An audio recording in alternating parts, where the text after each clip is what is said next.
আসসালামু আলাইকুম। আজকে আমি আপনাদের সাথে শেয়ার করতে যাচ্ছি গরুর ভুঁড়ি ভুনার রেসিপি। তো চলুন দেখে নেওয়া যাক। এখানে আমি প্রথমেই গরুর ভুঁড়ি ভালোভাবে ধুয়ে লবণ আর হলুদ দিয়ে সিদ্ধ করে নিয়ে এভাবে ছোট ছোট পিস করে কেটে নিয়েছি। আর এখন আমি এটাকে রান্না করে দেখাবো। আশা করি আপনাদের কাছে পুরো রেসিপিটাই ভালো লাগবে।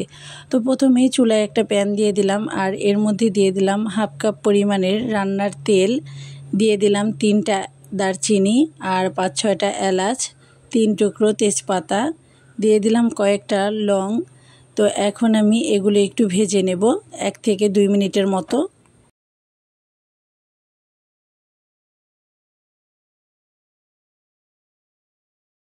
কিছুক্ষণ ভেজে নেওয়ার পরে যখন সুন্দর একটা ঘ্রাণ বের হয়েছে, এই পর্যায়ে দিয়ে দিলাম 1 কাপ পরিমাণের পেঁয়াজ কুচি। পেঁয়াজটাকেও আমি একটু কিছুক্ষণ সফট করে ভেজে নেব।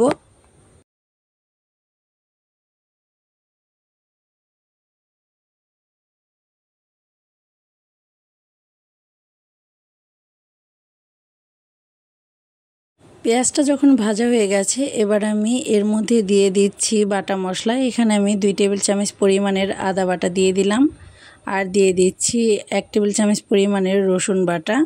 তো এখন আমি বাটা মশলাটাকেও একটু ভেজে নেব যাতে করে কাঁচা গন্ধটা না থাকে।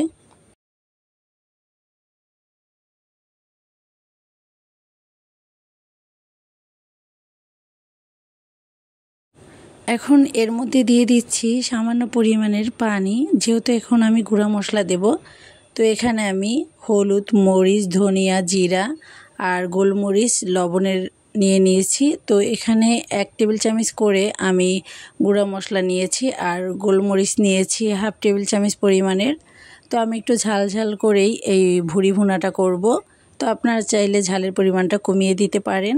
তো মশলাটা খুব ভালোভাবে কষিয়ে নিচ্ছি।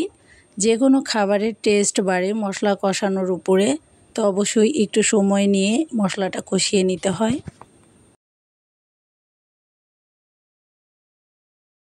ভালো করে মশলা কষানো হলে উপরে কিন্তু তেল ভেসে ওঠে। তো এই পর্যায়ে আমি ভুঁড়িগুলো দিয়ে দিলাম।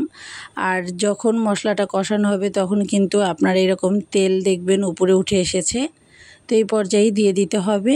তো আমি সবটুকু দিয়ে দিলাম। এখন আমি নেড়ে চেড়ে ভালোভাবে মশলার সাথে মিশিয়ে নিচ্ছি।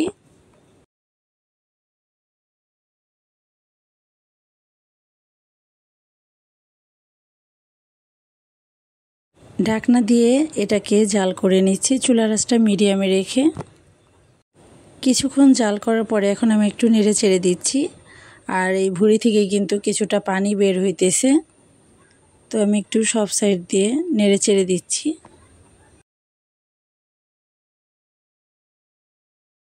বেশ কিছুক্ষণ কষিয়ে নেওয়ার পরে আমি এখানে গরম পানি দিয়ে দিচ্ছি পরিমাণ মতো। তো এটা সিদ্ধ হতে যতটুকু পানি লাগবে আমি সেই মাপেই দিয়ে দিয়েছি।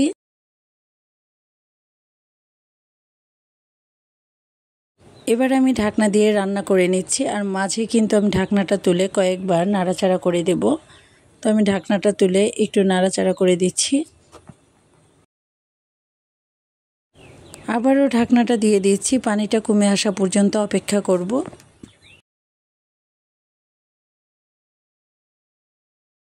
পানি কিন্তু অনেকটা কমে গেছে আর উপরে কিন্তু তেল ভেসে উঠেছে। তো আমি এখন আরও যতটুকু পানি আছে ওইটাকে আর একটু শুকিয়ে নেব, যেহেতু এটা পানি থাকলে খেতে বেশি ভালো লাগে না।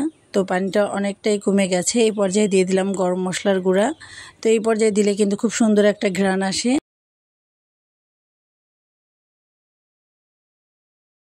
এরই মাঝে কিন্তু ভুঁড়িটা রান্না করা হয়ে গেছে আর বেশি জাল করব না। এবার আমি চুলা থেকে নামিয়ে নিয়েছি। দেখতেই পাচ্ছেন কালারটা যেরকম সুন্দর এসেছে, খেতেও হয়েছিল দুর্দান্ত মজার। সবাই ভালো থাকবেন। আল্লাহ হাফেজ।